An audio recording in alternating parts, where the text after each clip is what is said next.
तुम्हारे घर में यदि छोटी सी गाड़ी है, विचार करना, दिवाली आ रही है इसलिए मैं दिवाली की पूर्व दिवाली पर तुम्हें अगली बार लक्ष्मी की सिद्धि मंत्र बना रहा हूं।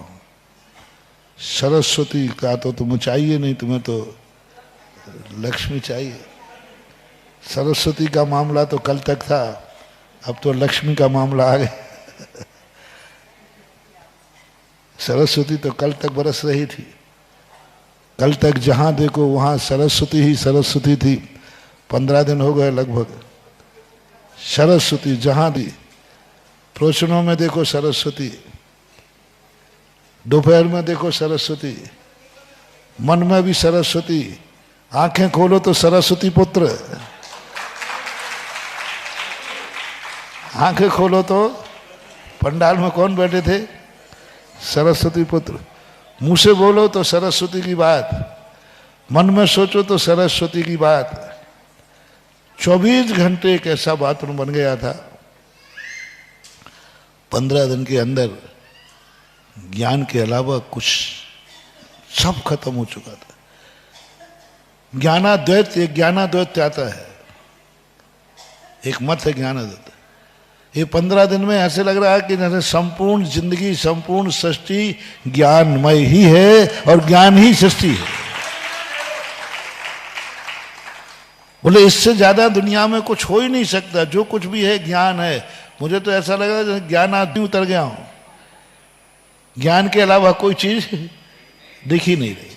24 घंटे मन, वचन, काय, आंखें देखो, कान सुनो तो सरस्वती की बात है, जिनवाणी की बात है। पैर बढ़ रहे हैं तो बोले कहाँ जा रहा है? बोले क्लास में जा रहा है, प्रवचन को जा रहा है, सरस्वती के पास जा रहा है। सब एक ज्ञान का माहौल। ज्ञानी को ज्ञान के पाने के बाद आनंद की अनुभूति होगी। हम लोग तो ज्ञानानंदी हैं, लेकिन तुम लोग महाराज 15 दिन बिल्कुल व्यर्थ चलेगा, कोई मतलब कोई बात समझ में नहीं आई। तुम लोग धनानंदी हो। और धनानंदी मालूम, धनानंदी मालूम, राजा चंद्रगुप्त के समय एक धनानंद नाम का राजा हुआ है। नाम कुछ आगे पीछे हो सकता है। चाणक्य था उसमें, चाणक्य। चाणक्य का अपमान किया था उस धनानंद ने तो किया था शायद, उनके पूर्व धनानंद ने अपमान किया था। और वो धन के आनंद में इतना डूबा था, इतना डूबा था, उसे कुछ भी नहीं दिखता था। सब धन के आगे सब बेकार है। क्या गुरु का भी अपमान कर दिया। और उसी धनानंद के लिए, वो धनानंद के कारण से ही चंद्रगुप्त की खोज हुई और चाणक्य ने धनानंद का नाश किया। आज तक किसी ज्ञानानंद का नाश हुआ हो ऐसा हमने सुना नहीं। ज्ञानानंदी का कभी नाश हुआ ही नहीं। कितना भी कुछ करो, मरना जीना नहीं है, पर ज्ञानानंद का कभी दुर्गति नहीं होती। इसलिए अपना तो पक्का है, अपन तो ज्ञानानंदी है।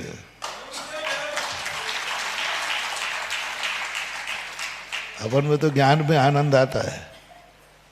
मैं तो 24 घंटे अपना मन ज्ञानानंद में लीन रखता हूं। आंख से भी कुछ देखता हूं तो वहां से भी कुछ ज्ञान ही लेके आती है आंख। चलते फिरते कुछ दिख जाता है तो उसमें भी कोई ना कोई ज्ञान मिलता है। चलते फिरते तुम कुछ सुना देते हो तो उसमें भी ज्ञान है। विनोद जी सुनाते हमें प्रतिदिन कोई ना कोई शायरी, उसी में से ज्ञान मिल जाता है। कहाँ है इंद्रियां पापी? कौन कहता है इंद्रियों से पाप होता है? कौन कहता है इंद्रियों से पाप होता है? मैं तो कहता हूं इंद्रियों से जितना धर्म होता है इससे सस्ता धर्म कोई हो नहीं सकता। सबसे यदि सस्ता धर्म होता है तो इंद्रियों से। बहुत सस्ता सरल धर्म है, फोकट में कुछ नहीं। इंद्रियां का सबसे सस्ता मार्केट है।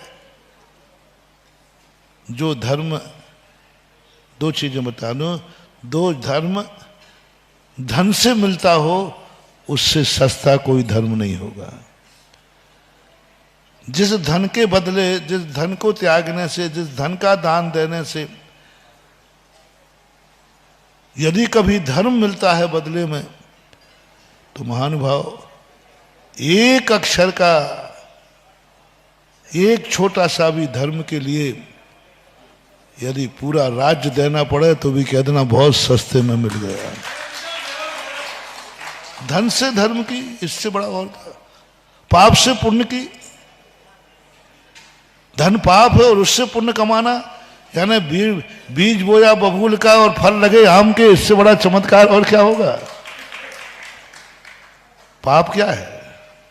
परिग्रह को पाप में कहा, धन धान को पाप में कहा, बीज पाप का लिए है। और चमत्कार देखना, पाप के बीज पर धर्म का फल लगेगा, इससे सस्ता और ये चमत्कार देखा कभी? आज तक किसी ने बबूल का बीज बोया हो और आम के फल लगे हो कहीं देखा? हमारे धर्म का चमत्कार है, हमारी जिनवाणी माता का चमत्कार है, हमारे भगवान सर्वज्ञ देव की वाणी का चमत्कार है, ये हम साधुओं का चमत्कार है।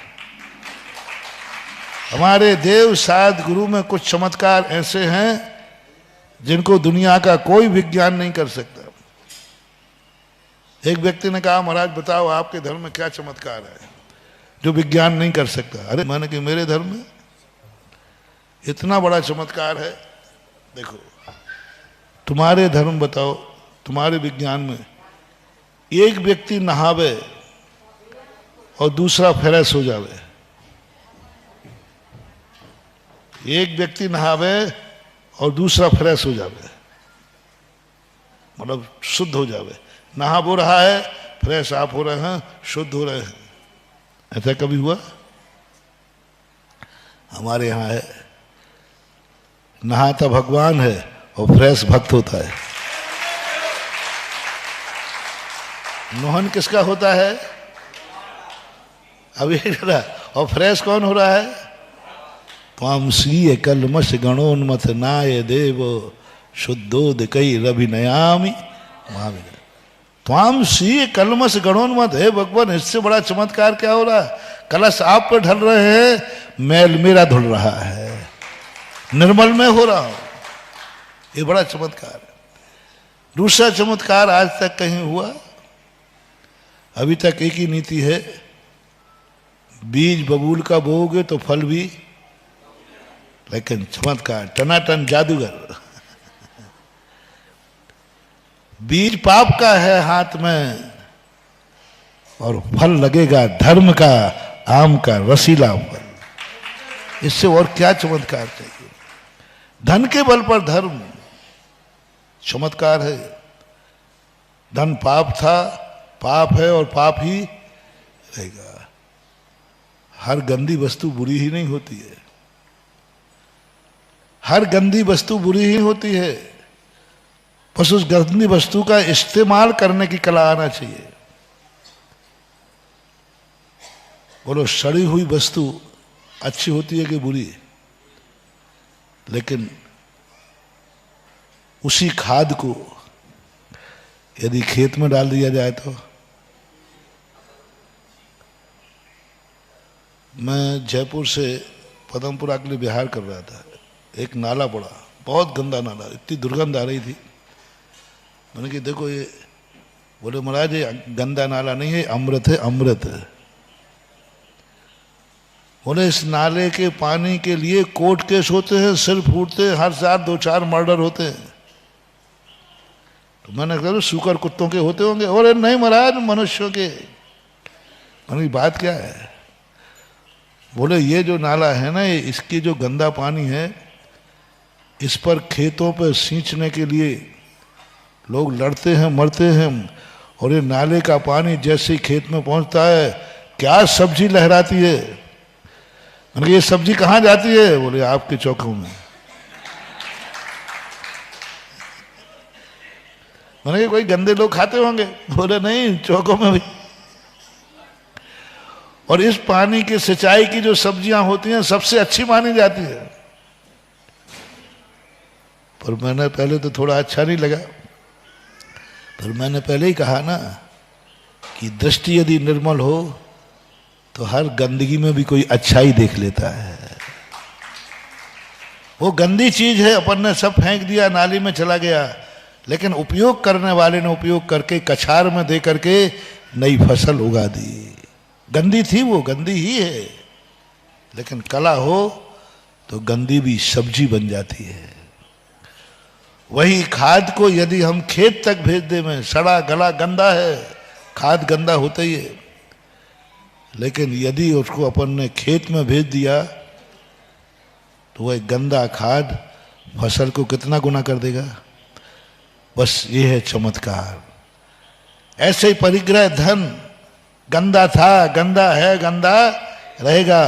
बस इसको धर्म रूपी खेत तक तुम भेज दो, फिर देखो ये धन तुम्हारे धर्म को ऐसा लहराएगा। इतने सस्ते में धर्म मिल गया। महानुभाव, जब धन के बदले में धर्म मिले तो चूकना मत।